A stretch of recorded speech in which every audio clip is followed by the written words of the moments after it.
Bum, bum, bum. An entire box of Beast Wars Japanese packages. So for me, I am a G1 fan, but I was a bit young for the series. So I got Headmasters, I got Micromasters. Sure, I got some G1 characters with my brother, but I was also in love with Beast Wars as it was airing. And I always loved when they introduced a new character. I always felt there just should have been more characters. I just loved how G1, you had a huge ensemble of Autobots and Decepticons, and you can choose certain characters per an episode or show what you want, while Beast Wars is like just was so limited. So when they introduced a new character and the pod fell down from the planet, oh my God, before school, I was like so excited, like, show it to me. Who is it? Oh, those were great days. So these pieces I picked up a long time ago, and I still like them a lot. The packages are completely unique compared to the U.S. international. I'll do a side-by-side with Black Arachnia there. I think the Japanese just knocked out the ballpark compared to the U.S. I mean, again, I love the package art that we had as well, but just this represents animated series so much stronger than what we had. But anyways, I like to have the variety, so I'm excited for both of them, to be completely honest. Absolutely like it. Most of the Japanese pieces will have slight differences. So Black Arachnia here will have gold on the, I don't know what to call it, to be honest with you, when it comes to an insect versus robot mode. Let's just be honest. And a little bit lighter in the legs. And every character has little changes like that, but not everybody. And these are great. They're not rare. They're not really that valuable, but it doesn't matter because I love this stuff.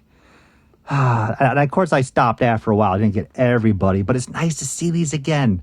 And now I can look to see what I have. Do I want to get anybody else when I'm in Japan, which I'm hoping to go in a week or two, maybe a little bit longer in the future. But I'll do some videos, of course, my old stomping ground. I wish I continue with videos. I did a YouTube party in Yoyogi Park so many moons ago. And it just should have been like, hey, Alex, you dumb cow.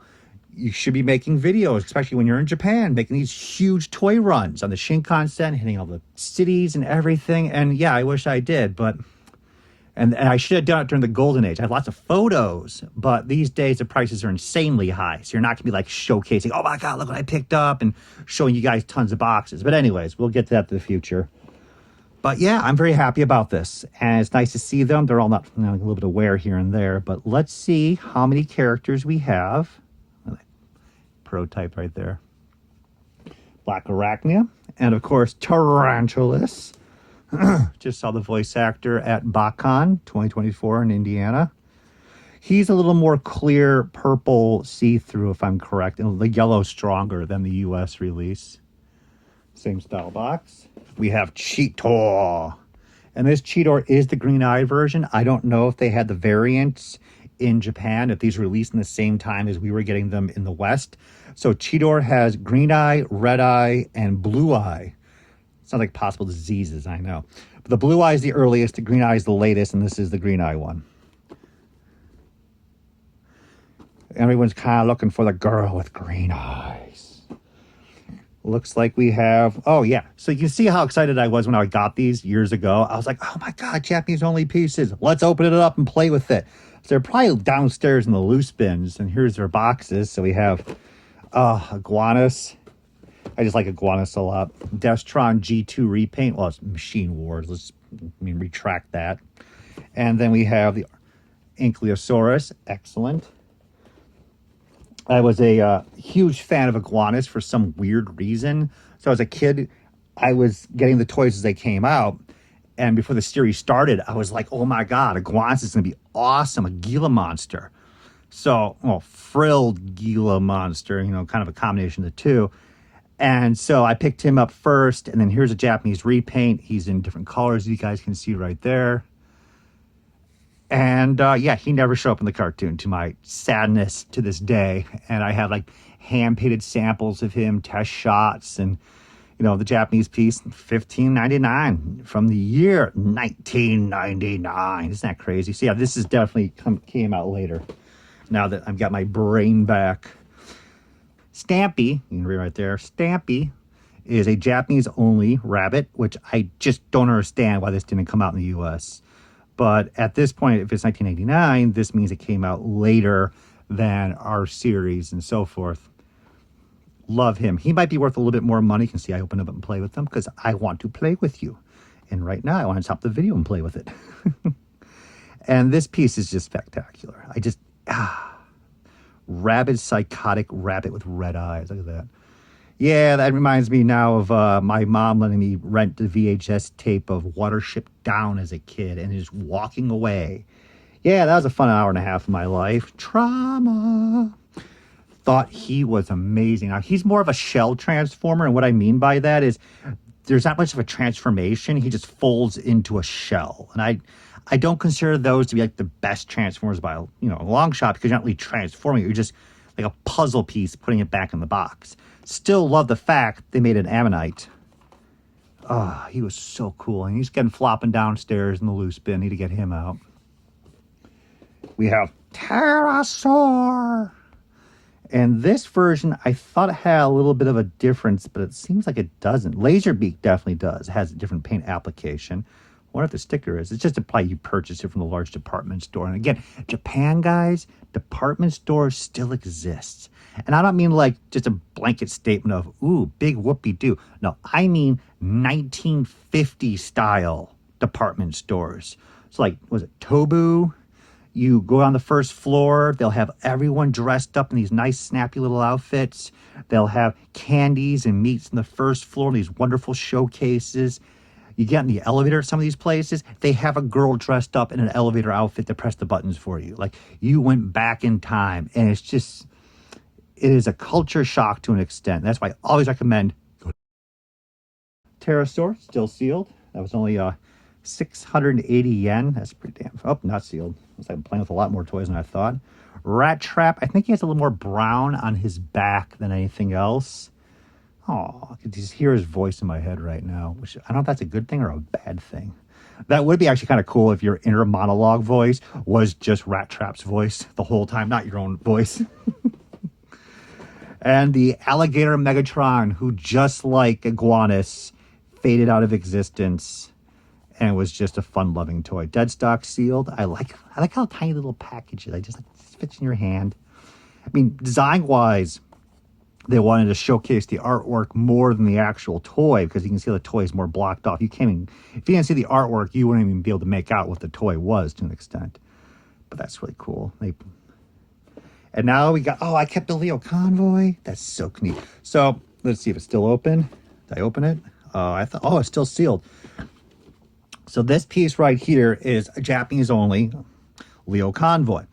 But what happened was Hasbro imported a whole pile of these to the US, and my memory is not serving me too well right now. But at some point, like a couple years later, like 2004, cases of these things turned up. Like, you would go to your flea market and you would find these. I was in Chicago flea market at the Allstate Arena, and I remember buying like 20 of these for like $8 each, because we were next to Giant O'Hare Airport, and just once in a blue moon, like dead stock weird stuff would show up there, including the European Pyro, and I forgot the other character's name. They showed up, and I was paying $12 each sealed.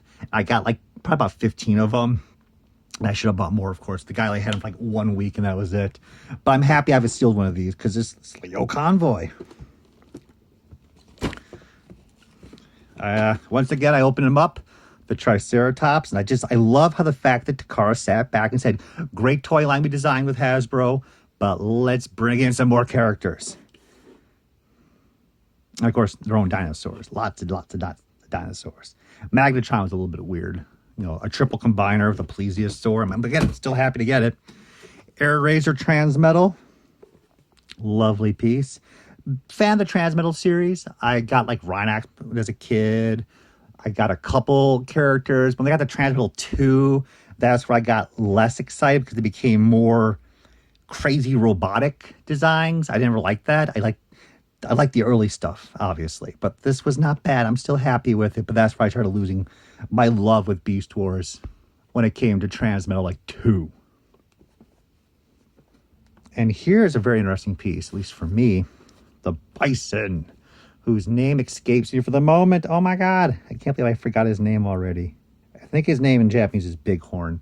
But anyways, this figure is completely repainted. He is completely red versus the basic white, which is a great improvement for the character and the colors. It's just, this was a one that I wanted to get most of all. And funny enough, in Japan, this piece is not worth that much at all. This is probably retails right now $15 if I walk into a Mandarake, which is fine. I think there's some gold plastic in the head area, so you know how that is. It's gonna break if I touch it, if you even breathe on it. Dinobot. So Dinobot is an off-color beige compared to the lighter color that we have. This is completely different coloring system. Again, love the variations like that on these things. Ah, poor Dinobot. And yeah, I'm happy to have this many. I don't have a polar bear, polar claw. I don't have a Tigertron. I don't have Scorponok. I don't have the Panther. Panther I should have because he was so common. Back to what we were saying earlier, I've realized that most of these sets now and the Leo Convoy was off the Hasbro website. It was a very early ordering system where they imported them, and that's where all this stuff came from. These guys sold pretty well. Leo Convoy sold a little bit well, obviously, but there was just so many of them that they just hit overstock and just hit the secondary market. The Shadow Panther, he was also exceptionally common. And it was like $15 for the longest time on the secondary market. But yeah, I don't have those guys. I don't have a Waspinator. I don't have, oh my God, my brain's falling. My brain is just exploding with, to be honest with you, it's not easy to do these videos at times because I'm trying to be concise and think ahead of what I'm about to say. And it's just, I'm not used to doing, let's put it that way. So while holding the item, looking at the item, trying to talk about the item, but also go in advance about what I'm thinking about, my brain just freezes on a couple of these things. So I forgot his name for the moment, and Insecticon. But maybe they might be in a later box. Oh, Wolfgang is down there, and Buzzsaw. But yeah, if they should turn up, that'd be really nice, because I wouldn't mind picking up those first series figures and completing the set. Well, obviously Megatron and Optimus. And then these are the killer sets. So here we have, I believe his name was Mach Kick. And both of these were never issued in the US. He was later issued in a little bit different color scheme for, I believe, Armada as well as, oh my God. Yeah, I'm not doing well mentally. It's been a very long day. I'm 3 videos in. But Mach Kick was never released in the US, which is, again, crazy that this wonderful horse design was never issued outside of Japan, which is just, it's crazy. But again, we have an import sticker there, which let us know technically it was offered. And he has this crazy feature where the horse's severed head becomes a weapon. Because if you're going to die, that's how I want to die. The back of the box has different artwork style. The great mural is a little bit different, a little bit larger from the one we saw earlier with Magnaboss. Oh, Long Rack. The tongue, I love the tongue moves on that. That was such a cool figure. He's got to be kicking around here. Again, I haven't been through these boxes in so long that it's just bringing back all these great memories. And you can see my voice and how elated I am to see the stuff that I really have a passion for versus like going through an entire tub of Avatar. Like, really nice. I'm happy to still have this stuff because at times I don't know if I let the stuff go. It's just, this whole box is a keeper. Oh. So we have a Dinobot redo, a Pachycephalosaurus, and then we have an Ichthyosaur, which was Cyber Shark. And these are a little bit better, but not worth too much money. The Transmetal alternate heavy machine robo-looking one, that one's much more expensive. They did like 3 alterations where they were all messed up like that. But anyways, the point being is lovely figures. And the fact they went ahead and made new sculpts for the heads on these and made completely different characters, it makes me excited about that. And these, again, a little more difficult to find, probably about $60, $75 in Japan if I wanted to get them back. But I'm not going to let these go, man. I love these guys. It's so awesome. I mean, my happiest Beast War moment, not just the cartoon, but was when Tomart magazine came out and they showed the second series of Cyber Shark, Inferno. Oh, I was so excited in the back of the card as a kid. I was just like, oh my God, just stuck with me through all these years. So anyways, this is my Japanese Beast War collection, and sorry for not remembering some of the names of the characters. As I said, it's not easy for me to do these videos at times. But thank you for watching, going through this stuff. And as I said, we're going through the junker boxes now. We're going through the stuff that's going to be part collection, part resale, stuff I bought on sale that was always meant for sale. But as I go through these 400 tubs, we're going to start going through the real serious stuff. Vintage sealed 80s, pre-production prototypes, artwork. We're going to start hitting everything. And those will be the fun times. You guys will be shocked.